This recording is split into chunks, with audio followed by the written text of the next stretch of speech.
En tiempos del coronavirus, el trabajo remoto se volvió una de las formas como continuar desarrollando las actividades económicas en la gran mayoría de países. Por eso, para la presente ocasión, traigo este seminario sobre el trabajo remoto en tiempos del COVID-19.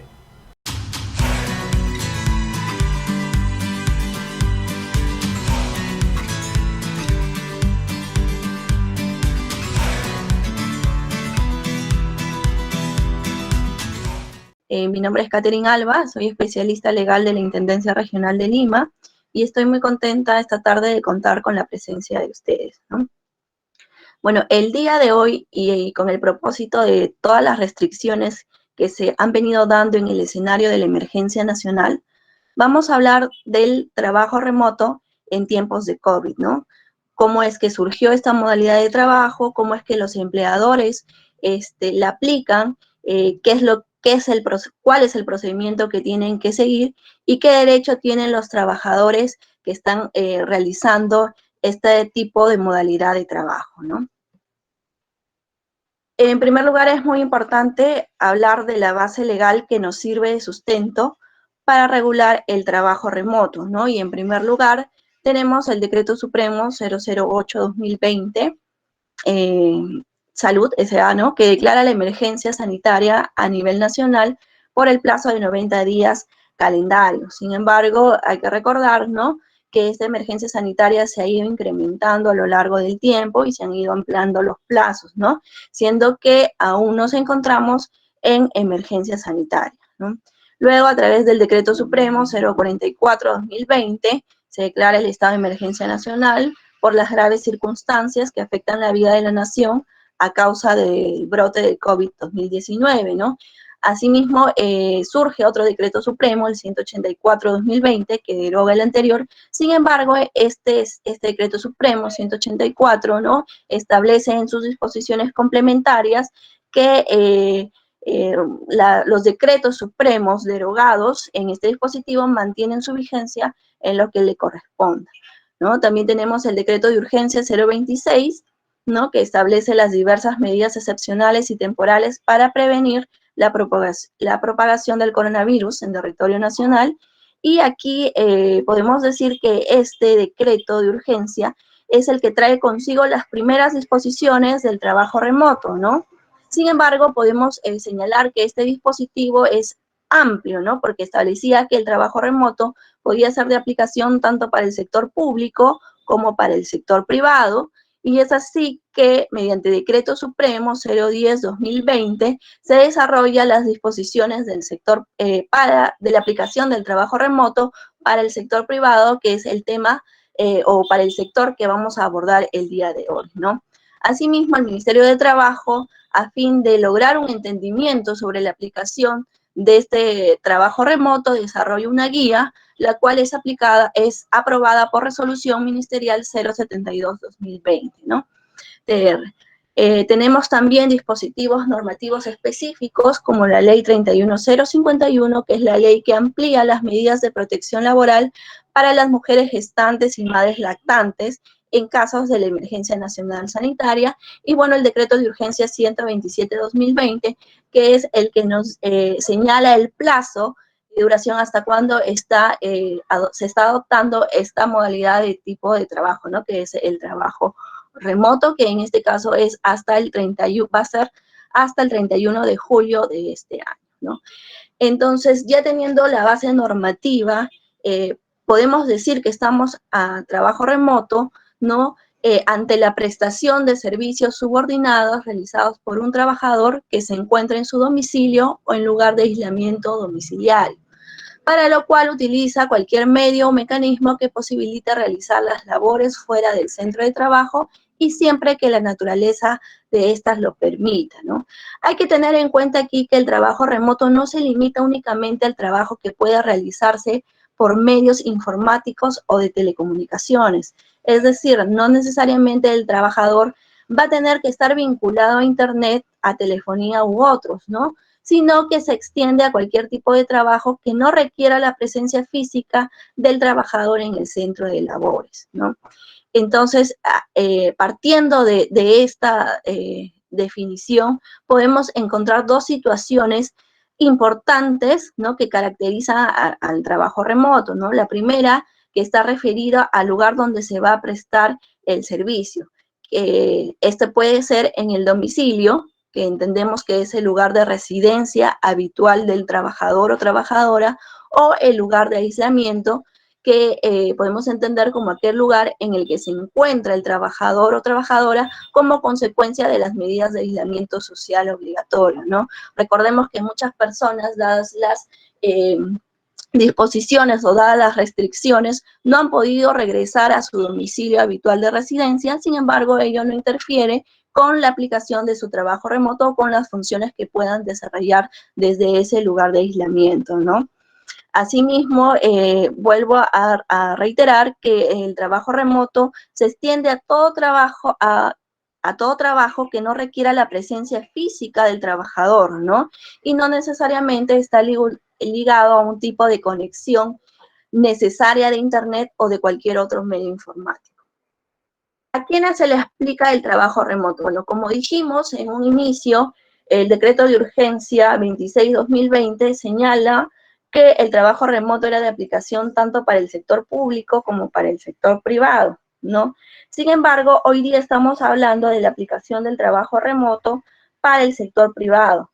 Pues recordemos que SUNAFIL tiene competencia respecto a la vigilancia y cumplimiento de las obligaciones sociolaborales y de seguridad y salud en el trabajo de aquellos trabajadores que están bajo el decreto legislativo 728, ¿no? Bajo el régimen de la actividad privada, ¿no?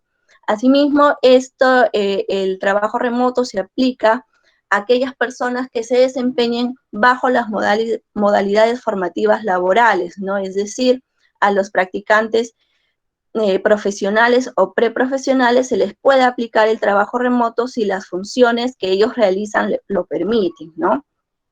Asimismo, también no hay que olvidar que el trabajo remoto, al poder realizarse desde el domicilio, desde el lugar donde se encuentra el trabajador, también resulta aplicable a los trabajadores que no puedan ingresar al país a consecuencia, ¿no?, de las medidas restrictivas que se han dado, ¿no? Por ejemplo, imaginemos que antes del estado de emergencia, un trabajador que se encontraba gozando su periodo de descanso vacacional viajó, ¿no?, fuera del Perú, y se vino todo lo que es el tema de la emergencia nacional y ya no puede ingresar, ¿no? A este trabajador que se encuentra aún fuera del país puede aplicársele el trabajo remoto. Bueno, ¿hasta cuándo puede aplicarse el trabajo remoto? Según el decreto de urgencia 127-2020, el trabajo remoto es aplicable hasta el 31 de julio de este año. Ahora bien, ¿cómo es que se da la comunicación o cómo es que el empleador debe comunicar a los trabajadores que van a realizar trabajo remoto, ¿no? Bueno, en este caso, lo primero que debe hacer los empleadores es identificar a qué trabajadores les debo aplicar el trabajo remoto de forma obligatoria, prioritaria, ¿no? Por ejemplo, los trabajadores comprendidos dentro del grupo de riesgo, a las trabajadoras que están en periodo de gestación, a las madres lactantes, a las personas con discapacidad. En este caso, el empleador está obligado a priorizar el trabajo remoto, que esto es un tema aparte que ya lo vamos a ver. Sin embargo, ¿qué pasa con aquellos trabajadores que no están dentro del grupo vulnerable, llamémoslo así? Sin embargo, el empleador, al analizar las funciones que estos desempeñan, advierte que bien pueden ser realizadas desde su domicilio o desde su lugar en donde se encuentren, ¿no? Entonces, y no necesariamente deben venir al centro de trabajo. Entonces, a fin de reducir el impacto de la propagación del COVID-19, el empleador puede aplicar trabajo remoto para ellos, ¿no? Entonces, ya en un escenario en el cual se identificó a qué trabajadores van a hacer o le es aplicable el trabajo remoto, corresponde comunicar a los trabajadores la modificación del lugar de prestación de sus servicios, ¿no? Esta comunicación puede darse a través de un soporte físico, ¿no? Que es un documento escrito, o a través de soportes digitales como correos electrónicos, institucionales, corporativos, intranet, extranet, aplicaciones de mensajería instantáneas u otros, ¿no? ¿Y cuál va a ser el contenido de esta comunicación? Bueno, en primer lugar, va a tener que señalarse la duración de aplicación de trabajo remoto, ¿no? Los medios o mecanismos para su desarrollo, así como también quiénes van a proveer estos medios o mecanismos y las condiciones de seguridad y salud en el trabajo aplicables y otros aspectos relativos a la prestación de servicios. Entonces, queda claro que cuando ya el empleador comunica al trabajador por cualquiera de estos medios, el cambio o la modificación del lugar de la prestación de servicios, esto queda como constancia para el trabajador, ¿no? Entonces, aquí hay que tener en claro que siempre debe haber una comunicación por parte del empleador al trabajador. Medios o mecanismos para el desarrollo del trabajo remoto. Bueno, tal y como ya lo habíamos señalado al inicio, no necesariamente tiene que haber un tipo de vinculación a telefonía o internet, sino que también pueden existir otros medios o equipos de cualquier otra naturaleza, ¿no? Y pueden ser proporcionados tanto por el empleador o incluso también por el trabajador. En el caso que los medios o mecanismos sean proporcionados por el propio trabajador, las partes, o sea, pueden acordar la compensación de los gastos. O sea, cuando me refiero a acordar es que tiene que haber una negociación o un acuerdo previo entre empleador y trabajador, ¿no? Porque no existe una norma que señale la obligatoriedad del empleador para correr con los gastos derivados del uso de estos medios que están siendo proporcionados por el trabajador. Entonces, siempre va a depender del acuerdo al que lleguen las partes. ¿Cuáles son las obligaciones del empleador en caso de trabajo remoto? Bueno, en el marco de la aplicación del trabajo remoto, tanto empleador como trabajador tienen derechos y obligaciones. En este caso vamos a empezar hablando de las obligaciones que tiene el empleador en caso de aplicarse el trabajo remoto. En primer lugar, hay que tener en cuenta que la modificación del lugar de prestación de servicios no debe afectar la naturaleza del vínculo laboral. Es decir, si mi contrato es de naturaleza indeterminada, eso no va a variar porque ahora esté trabajando desde mi domicilio o desde el lugar de mi aislamiento, ¿no? Desde mi aislamiento social, sino que mi contrato va a seguir siendo de naturaleza indeterminada. Es decir, no se tiene que afectar la naturaleza del vínculo laboral. Además, este cambio del lugar de prestación de labores no va a implicar una afectación a la remuneración ni a cualquier otra condición económica, salvo aquellas que se encuentren vinculadas a la asistencia del centro de trabajo o cuando estos favorecen al trabajador. Por ejemplo, si mi empleador me entrega una suma de dinero para el transporte, ¿no? De mi domicilio hasta mi centro de trabajo, ¿no? Esto va a estar supeditado a mi asistencia, ¿no? Sin embargo, como ahora voy a realizar trabajo remoto, pues desaparecería el tema de la obligación de entregarme el dinero pactado, ¿no? Porque ya no va a haber una movilización desde mi domicilio hacia el centro de trabajo, ¿no? Asimismo, otra de las obligaciones del empleador es comunicar la decisión de cambiar el lugar de prestación de los servicios, ¿no? Con el fin de implementar el trabajo remoto, tal y como ya lo habíamos señalado en la diapositiva anterior, y que esta comunicación puede darse por medios físicos o digitales, ¿no?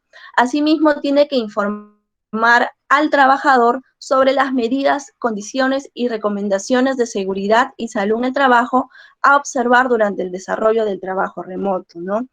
Hay que recordar aquí que el deber de prevención del empleador no cesa por el tema del cambio del lugar de prestación de servicios, sino que siempre va a continuar teniendo ese deber de prevención, esa obligación, ¿no? Para lo cual debe siempre informar a sus trabajadores sobre las medidas y recomendaciones que estos deben seguir desde su domicilio o lugar de aislamiento social, ¿no? Asimismo, el trabajador debe asignar las labores al trabajador. Asimismo, el empleador debe asignar las labores al trabajador y establecer los mecanismos de supervisión y reporte durante la jornada laboral, ¿no? Esto es una obligación primordial del empleador, ¿no? Que es cumplir con asignar las labores, así como también informar cómo se va a realizar la supervisión y cómo el trabajador tiene que reportar sus avances o las funciones que realiza durante su jornada laboral. Esto es importante. ¿Qué pasa si el empleador no comunica o no informa sobre estos temas al trabajador? Lo que va a pasar es que posteriormente el empleador no puede imputar un incumplimiento de sus funciones porque nunca comunicó la forma en cómo se iban a desarrollar esta supervisión y este reporte de funciones, ¿no? Entonces, siempre existe la obligatoriedad o que el empleador informe al trabajador sobre estos temas, ¿no? Es muy importante que lo tengan en cuenta, ¿no? Asimismo, también el empleador debe brindar las facilidades para el acceso a los sistemas, plataformas o aplicativos informáticos necesarios para el desarrollo de las funciones del trabajador.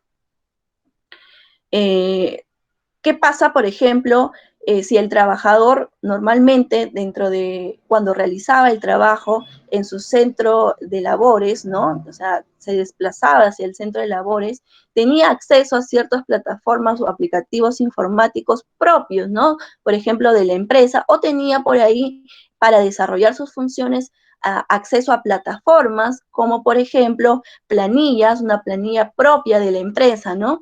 Entonces, obviamente, al trasladarse a su domicilio, no va a llevar o no va a cargar, pues, probablemente no va a cargar los equipos, las computadoras donde se tenía o donde contaba con el acceso a estos sistemas, ¿no? Pero siempre el empleador debe brindar estas facilidades a fin de que el trabajador pueda tener acceso desde su domicilio a estos sistemas a fin de que pueda desarrollar a cabalidad todas las funciones que se le encomiendan, ¿no? Y con ello también viene ligado el tema de brindar la capacitación previa en caso de que se implementen nuevos sistemas, plataformas o aplicativos informáticos que son distintos, ¿no? Que se están implementando recién y que el trabajador no conoce todavía, ¿no? Entonces, para esto siempre debe brindar una capacitación al trabajador y esto conviene o beneficia a ambas partes, ¿no? Tanto al trabajador para que pueda saber cómo va a desarrollar las funciones con este nuevo sistema, ¿no? Para que esté tranquilo y pueda desarrollar sus funciones de manera eficiente y también para el empleador porque va a poder tener frutos, va a tener la productividad de este trabajador bien capacitado. Otra de las obligaciones que tiene el empleador es de respetar el derecho a la desconexión digital del trabajador, ¿no? En base a este derecho que tienen todos los trabajadores, el empleador no puede exigir al trabajador la realización de tareas o coordinaciones de carácter laboral durante el tiempo de desconexión, ¿no? Hay que tener en cuenta que el hecho que los trabajadores estén realizando labores desde su domicilio no implica que estos van a estar 24/7, o sea, disponibles a sus empleadores, ¿no? Porque todo trabajador, hay que recordar, tiene derecho a una jornada ordinaria máxima, ¿no? Entonces, el derecho a la desconexión digital viene ligado también con ese tema de la jornada ordinaria máxima de trabajo, que además cabe recalcar que es un derecho que tenemos reconocido constitucionalmente, ¿no? Entonces, siempre hay que tener en cuenta que el trabajador tiene que estar, pero en coordinación con el empleador, pero siempre durante el tiempo de su jornada laboral, ¿no? No hay que pretender que más allá de esta jornada, pues se extienda, ¿no? O se le obligue al trabajador a conectarse o a recibir correos electrónicos en los cuales se le asigna funciones, ¿no? Entonces hay que tener en cuenta y respetar más que todo el derecho a la desconexión digital del trabajador. Para esto también tenemos una excepción, pero siempre y cuando previo haya un acuerdo, ¿no?, del trabajo en sobretiempo entre ambas partes, empleador-trabajador, y en casos justificados en que la labor resulte indispensable, ¿no?, como consecuencia de un hecho fortuito, fuerza mayor, que ponga en peligro inminente a las personas o a los bienes del centro de trabajo o a la continuidad de la actividad productiva.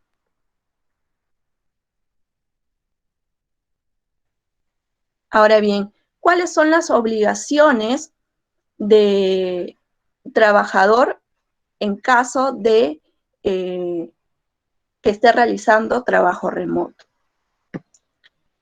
Bueno, así como el empleador hemos visto que tiene obligaciones, el trabajador también tiene sus obligaciones, y en este caso, una de ellas es cumplir con la normativa vigente sobre la seguridad de la información, protección y confidencialidad de los datos, ¿no? Los trabajadores tienen la obligación de guardar la confidencialidad correspondiente, no por el hecho de que tienen acceso a las plataformas o sistemas desde su domicilio, voy a compartir este acceso con mis familiares o amigos, ¿no? Pues siempre debo guardar esta protección, ¿no? Y la debida reserva de la información que el empleador me está otorgando, ¿no? Por ejemplo, si yo tengo acceso al sistema PLAME, planillas, no voy a trasladar ese acceso a cualquier otro familiar o a cualquier otro amigo, ¿no? Sino que siempre debo guardar esa reserva de todos los accesos y de toda la información que me esté brindando mi empleador, porque entiéndase que es solamente con la finalidad de que pueda cumplir mis funciones, ¿no? Asimismo, tiene que cumplir con las medidas de condiciones y condiciones de seguridad y salud en el trabajo informados por el empleador, ¿no? Bueno, si el empleador me ha dado recomendaciones respecto de las medidas que debo tomar para mi seguridad y salud, entonces yo debo respetarlas, ¿no? Y cumplir estas medidas y estas condiciones. Estar disponible durante la jornada de trabajo para las coordinaciones de carácter laboral que resulten necesarias, ¿no? Recordemos que la jornada de trabajo es el tiempo que el trabajador está a disposición de su empleador para realizar las funciones para las que ha sido contratado, ¿no? Entonces, independientemente de que yo ahora o el trabajador esté en su domicilio, esté realizando sus labores desde casa o desde su lugar de aislamiento, el trabajador siempre, por su parte, debe cumplir con estar disponible durante la jornada laboral, ¿no? Asimismo, tiene que cumplir con la prohibición de subrogación de funciones. Hay que recordar en este tema, en esta obligación, que uno de los elementos esenciales de la relación laboral es la prestación personal de servicios, ¿no? Entonces, si me han contratado, o sea, si han hecho el contrato con una persona para que brinde sus servicios de manera personal, ¿no? Es imposible que traslade, por el hecho de estar en su casa, traslade esas obligaciones a un tercero, ¿no? Ya sea un familiar, amigo o a cualquier otra persona. Debe entregar el trabajo o reportar las funciones encargadas en los horarios establecidos por el empleador dentro de la jornada laboral. Sí, es cierto, ¿no? El trabajador tiene que reportar los avances de las funciones encomendadas, pero esto también viene ligado con la obligación del empleador de informarle cómo se va a hacer este reporte, ¿no? Porque caso contrario no podríamos imputar una falta o un incumplimiento al trabajador. Asimismo, tiene que participar de los programas de capacitación que disponga el empleador. Bueno, estos programas de capacitación siempre deben darse durante el horario de trabajo, ¿no? Durante la jornada laboral. Informar cualquier desperfecto en los medios o mecanismos para el desarrollo del trabajo remoto. Bueno, Obviamente, si yo estoy utilizando, por ejemplo, una laptop para el desarrollo de mis funciones y esta laptop se ha malogrado y yo todos los días tengo que entregar un reporte a las 2 de la tarde de aquellas funciones que estoy desarrollando, porque así me lo ha informado mi empleador, ¿no? Lo mínimo en un actuar diligente, tengo que informar del desperfecto de esta laptop, ¿no? Avisando también que posiblemente no voy a poder cumplir con enviar el reporte este día, ¿no? Entonces, siempre hay que informar, ¿no? Y estos efectos también de evitar cualquier tipo de sanción, amonestación o cualquier llamada de atención, ¿no? Entonces, siempre hay que estar en contacto, comunicación con el empleador, con el jefe superior inmediato, avisando de cualquier desperfecto en estos medios o mecanismos que estoy utilizando para el desarrollo del trabajo remoto. Bueno, la jornada laboral del trabajo remoto. Eh,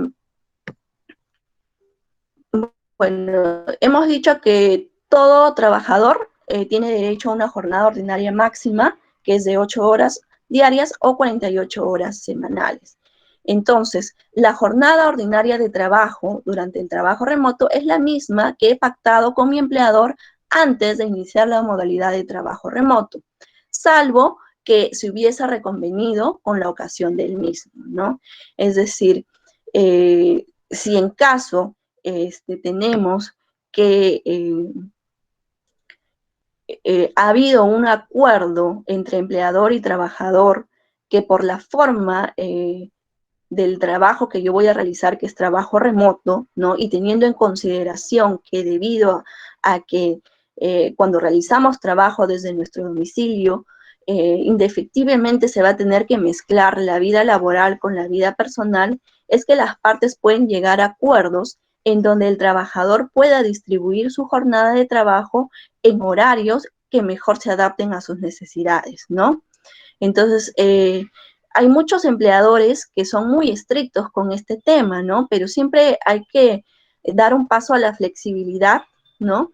En estos casos, que permita la distribución de horarios de acuerdo a las necesidades, ¿no? Y también teniendo en cuenta que estamos en cercanía de los familiares, a fin de que esto no pueda afectar el desempeño de los trabajadores, ¿no? Porque a la larga, si el empleador es muy estricto, ¿no? Puede tener un impacto negativo en la actividad empresarial, ¿no? No con ello estoy hablando de darle carta suelta al trabajador para que él imponga, ¿no? O modifique según sus necesidades en la jornada de trabajo, no, sino que tiene que ser un tema regulado, un tema convenido entre ambas partes, ¿no? Y entendiendo también que es imposible no mezclar el trabajo realizado desde el domicilio con parte de la vida personal, ¿no? Entonces, es importante que hay que llegar a un buen acuerdo, ¿no? Una buena negociación a fin de que ambas partes salgan beneficiadas,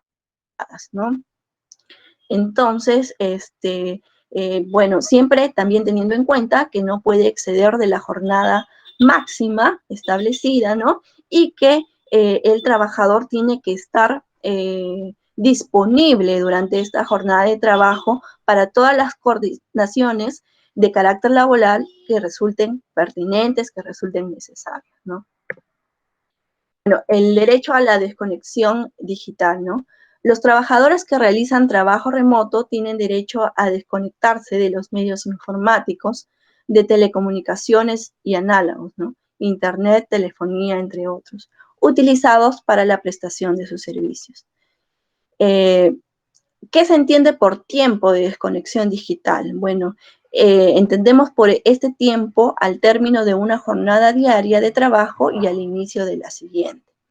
Si durante este tiempo el empleador y el trabajador acuerdan que este último realice una tarea, ¿no? O una coordinación de carácter laboral porque ha surgido una situación en la que se requiere que el trabajador pues realice esta tarea, ¿no? Se presenta, se va a considerar la realización de esta tarea como un trabajo en sobretiempo y se paga o se compensa con un descanso sustitutorio, ¿no? También entendemos al tiempo de desconexión digital, a los días de descanso semanal, los días feriados, los días de descanso vacacional, los días de licencia y demás periodos de suspensión de relación laboral, ¿no? La realización de tareas o coordinaciones de carácter laboral en los días de descanso semanal, días feriados, ¿no? Se va a considerar como trabajo efectivo y se paga o se compensa conforme al decreto legislativo 713. Ahora, priorización de los grupos de riesgo. El empleador está obligado a priorizar y aplicar trabajo remoto a los trabajadores mayores de 65 años o quienes cuenten con comorbilidades como hipertensión arterial refractaria, diabetes, obesidad con IMC de 40 más, enfermedades cardiovasculares y otras enfermedades dadas, ¿no?, en la resolución ministerial 972-2020 MINSA, ¿no? Entonces, a estas personas que están comprendidas dentro de este grupo de riesgo, el empleador está obligado a priorizar y aplicar el trabajo remoto, ¿no? En los casos en los que la naturaleza de las labores de estos trabajadores comprendidos dentro del grupo de riesgo no sea compatible con el trabajo remoto, el empleador debe otorgar una licencia con goce de haber sujeta a compensación posterior, ¿no? Y también adoptar las medidas que resulten necesarias a fin de mantener la vigencia del vínculo laboral, ¿no? Tal y como lo estableció el decreto de urgencia 038-2020, ¿no? Entonces, es importante que el empleador llegue a identificar estos grupos de riesgo, ¿no? A los trabajadores que están comprendidos en este grupo. Asimismo, a las trabajadoras gestantes y madres lactantes, ¿no? Hay una ley publicada, si mal no recuerdo, en octubre del año pasado, 2020, la 31051, que amplía las medidas de protección laboral para las mujeres gestantes y madres lactantes en caso de emergencia nacional sanitaria, ¿no? Entonces, el empleador en ellas, dado su vulnerabilidad, ¿no? Y también entendiendo que en el caso de las madres lactantes depende una vida de ella, ¿no? Y que es por esto que se da esta ley, ¿no?, de ampliación de protección durante el estado de emergencia para las mujeres, ¿no?, que estén en periodo de gestación o madres lactantes, ¿no?, de aplicar esta protección. ¿Cuál va a ser la ampliación de esta protección? Es de aplicar de forma obligatoria el trabajo remoto, ¿no? Entendiendo que para no poner en riesgo la integridad ya sea de la madre o de su menor hijo, ¿no? Asimismo, cuando la naturaleza de las labores que ellas desarrollen no sean compatibles con el trabajo remoto y mientras dure la emergencia sanitaria, el empleador asignará labores compatibles a las que originalmente realizaban, ¿no? A fin de que puedan ejercer el trabajo remoto. Y si en caso ya no es factible ello, pues otorgar de forma preferente la licencia con goce de haber sujeta a compensación posterior. Bueno, aquí en los trabajadores con discapacidad, pues también podrán ser aplicados a los trabajadores que presentan una discapacidad, ¿no? Y hay que dejar claro que el decreto legislativo 1468 estableció que es de común acuerdo con el trabajador, ¿no? Esta medida también es aplicable a los trabajadores hasta el 4º grado de consanguinidad y 2º de afinidad que tengan bajo su cuidado a una persona con discapacidad con diagnóstico de COVID-19 o persona con discapacidad que pertenezca al grupo de riesgo para el COVID-19. Bueno, el deber de prevención del empleador, ¿no? Hay que tener en cuenta que en atención a lo regulado en la ley 29783, que es la Ley de Seguridad y Salud en el Trabajo, ¿no?, que establece el principio de prevención del empleador, ¿no? Este tiene que informar las medidas que el trabajador debe observar para eliminar o reducir riesgos que se presentan de forma frecuente en el empleo del trabajo remoto, ¿no? Asimismo, especificar cuál es el canal que el trabajador cuenta para poder comunicarle sobre riesgos adicionales que identifique, ¿no?, el trabajador o los accidentes de trabajo que hubiesen ocurrido, ¿no? Entonces, siempre hay que tener en cuenta que el deber de prevención del empleador no desaparece, ¿no? Sino que este sigue latente y vigente y que es de observancia por parte del empleador. Ahora, la inspección laboral en el marco del estado de la emergencia nacional y de la emergencia sanitaria, ¿no? Bueno, se ha dado el dispositivo, el protocolo sobre el ejercicio de la inspección del trabajo dentro del marco de la Declaratoria de Emergencia Sanitaria y Nacional por las graves circunstancias que afecten las actividades laborales y económicas a consecuencia del coronavirus, ¿no? La versión 2, ahorita contamos con la versión 2 del protocolo 005-2020, ¿no? Aprobado por resolución de superintendencia 103-2020 SUNAFIL, ¿no? Y bueno, aquí nos establece que durante la emergencia sanitaria y nacional, la inspección de trabajo ejerce sus funciones de vigilancia y exigencia de cumplimiento de las normas sociolaborales y de seguridad y salud en el trabajo. O sea, siguen vigentes estas funciones del sistema inspectivo de trabajo, ¿no? Asimismo, se facilita o se prioriza, teniendo en cuenta, a fin de evitar la propagación del COVID, que las funciones sean desarrolladas de manera virtual, ¿no? Y la presencial en forma restringida, ¿no? Entonces se privilegia al fiscalizador, orientador, el uso de las tecnologías de información y comunicaciones, ¿no? Los TICs, tales como llamadas telefónicas, correos electrónicos, WhatsApp incluso, o grabación de videoconferencias, ¿no? Entonces todo esto se da en el marco, en este escenario, a fin de evitar el contagio del COVID-19. Asimismo, si bien es cierto, el sistema de inspección de trabajo atiende toda denuncia en materia sociolaboral, también el sistema de inspección de trabajo ha priorizado el ejercicio de sus facultades en los siguientes casos, ¿no? En accidentes de trabajo, en verificaciones de hechos, en huelgas o paralizaciones, ante los actos de hostilidad y el hostigamiento sexual, así como cualquier otro acto que afecte la dignidad del trabajador, ¿no? La prestación laboral para los empleadores que desarrollan la producción de bienes o brindan servicios esenciales. Bueno, esto al inicio, porque hubo una prohibición, ¿no? De que solamente se va a continuar con aquellas, la actividad económica va a continuar con aquellas empresas que brindan servicios esenciales, ¿no? Entonces, eso también estuvo priorizado a la labor inspectiva. Asimismo, también la verificación y aprobación e implementación del plan de vigilancia y prevención y control del COVID, ¿no? Entonces, esto son las funciones prioritarias de la labor inspectiva, ¿no? Así también van a fiscalizar la aplicación del trabajo remoto en los trabajadores comprendidos dentro del grupo de riesgo, ¿no?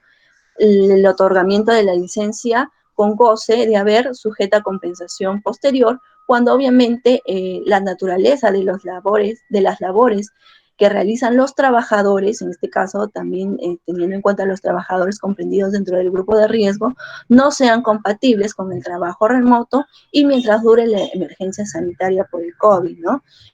Sigue también la fiscalización con la afectación, cuando estamos hablando de casos, frente a la afectación de derechos fundamentales, ¿no? Como la libertad sindical, la protección de la mujer embarazada o trato discriminatorio, o el respeto de las personas con discapacidad, personas diagnosticadas con COVID, ¿no? Y la atención de denuncias laborales referida a los empleadores beneficiados con el subsidio para la recuperación del empleo formal en el sector privado y que se encuentran referidas a materias de registro de planillas, así como pago de remuneraciones y beneficios. Entonces, estas son las materias que por protocolo se priorizaron, dados en el escenario de la emergencia que estamos atravesando, ¿no? Y para esto la inspección de trabajo puede realizarse en coordinación y apoyo con la policía, con la Defensoría del Pueblo, con el Ministerio Público, con el Ministerio de Salud, ¿no? Ahora, las modalidades de actuación inspectiva. Bueno, las modalidades que goza el inspector para poder realizar sus investigaciones, tenemos como como primero el requerimiento de información por medio de los sistemas de comunicación electrónica, ¿no? Ahora también contamos con la implementación de la casilla electrónica, ¿no? Entonces, los requerimientos de información se priorizan por ahí, por esta vía, ¿no? Electrónica. En un primer momento se contaba con un correo electrónico, obviamente validado por la empresa, a fin de poder hacerle los requerimientos en razón de las actuaciones de investigación, ¿no? Las visitas de inspección a los centros de trabajo. Hablamos de una restricción del trabajo presencial, ¿no? Sin embargo, de ser el caso, puede darse, pero también puede darse una visita de inspección por una videoconferencia, por ejemplo, ¿no? El inspector está facultado para poder realizar esta videoconferencia con el empleador a fin de que le muestre ciertas partes y dependiendo también de la materia fiscalizable, ¿no? Entonces, pero sí existe esta facultad dada al inspector para poder realizar una visita por una videoconferencia, ¿no? Y la comparecencia, recordemos que la comparecencia es cuando se le cita al empleador, o sea, a su representante, ¿no? A través de su representante o apoderado para que comparezca ante una oficina señalada por el inspector, ¿no? Sin embargo, dadas las circunstancias, pues también se están realizando comparecencias de manera virtual, ¿no? Por un enlace de Google Meet o de cualquier otro aplicativo, ¿no? En la cual tiene la obligación el empleador de acudir, en este caso, de conectarse digitalmente a esta comparecencia virtual, ¿no? Hay que recordar que, como hemos dicho, en todo este marco de la emergencia sanitaria y nacional se privilegia los sistemas de comunicación electrónica mediante el uso de los TICs, ¿no? De las tecnologías de información y comunicación para cualquier modalidad de actuación inspectiva, ¿no? Y que de forma excepcional se van a realizar en forma presencial. Bueno, los aspectos sancionadores a raíz del contexto en el que estamos, que es de la emergencia nacional, ¿no? Se han incorporado dos conductas, ¿no? A través del Decreto Supremo 10-2020, que ha sido modificada por el Decreto Supremo 04-2021, ¿no? Y que estas dos conductas son consideradas como infracciones muy graves. Una de ellas es disponer, exigir o permitir el ingreso, incluso el permitir el ingreso o la permanencia de personas para prestar servicios en los centros de trabajo cuya actividad no se encuentre exceptuado del estado de emergencia nacional, ¿no? O para labores que no sean estrictamente necesarias dentro del ámbito de la excepción. Asimismo, también la conducta de incumplir con la regulación aplicable al trabajo remoto, que es lo que hemos venido hablando, ¿no? Para los trabajadores considerados en el grupo de riesgo durante el periodo de la emergencia sanitaria y el estado de emergencia nacional, ¿no? Entonces, bueno, esta es la escala de multas, ¿no? Que es, esta escala de multas se da de acuerdo a una tabla, que ha sido la última tabla, la tabla vigente, que está dada por el Decreto Supremo 08-2020, ¿no? Y que recordemos que las sanciones o la aplicación de multa está dada de acuerdo a, dependiendo del tipo de empresa, ¿no?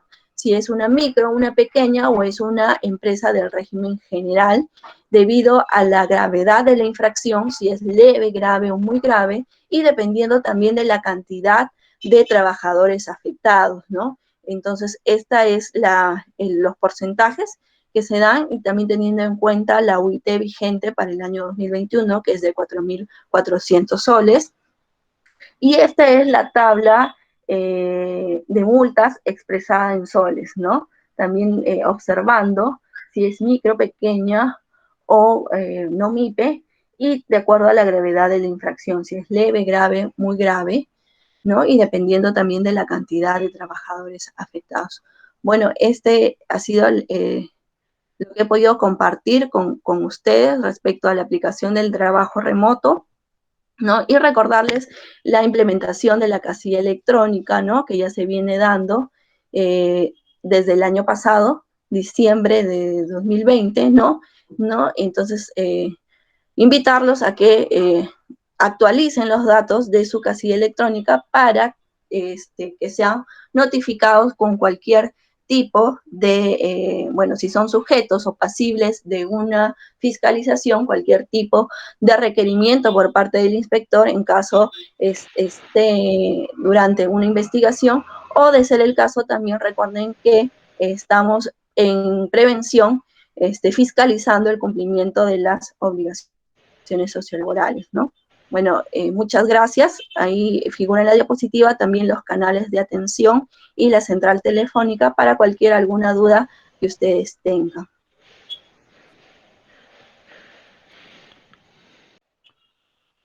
Doctora, buenas tardes. Quisiera hacer una consulta. Mire, si es que el empleador solicita al trabajador de que durante el desarrollo de su trabajo remoto encienda su cámara y que durante la jornada laboral esté con la cámara encendida, ¿se podría tipificar como un acto de hostigamiento o acoso laboral? Bueno, recordemos que el hostigamiento o los actos de hostilidad tienen que estar encuadrados en el artículo 30, ¿no? Del TUO del Decreto Supremo, del TUO del 728, ¿no? Del 003, 97. Entonces, dependiendo, tendría que analizarse el caso en concreto, porque si bien es cierto, entendemos y de lo que hemos partido de que al tener la aplicación del trabajo remoto, una mezcla indefectible entre la vida personal y la vida laboral, tendría que verse en qué casos, ¿no? Por ejemplo, entiendo yo que si no está encuadrado, si no se logra encuadrar, si es eh, el exigir, tener prendida la cámara no afecta la dignidad de la trabajadora, bueno, no sería un acto de hostilidad, pero como le digo, tendría que darse en un caso, un análisis concreto dependiendo del caso, ¿no? Y de las funciones también que implique que tenga que realizar, ¿no? Porque si es sentada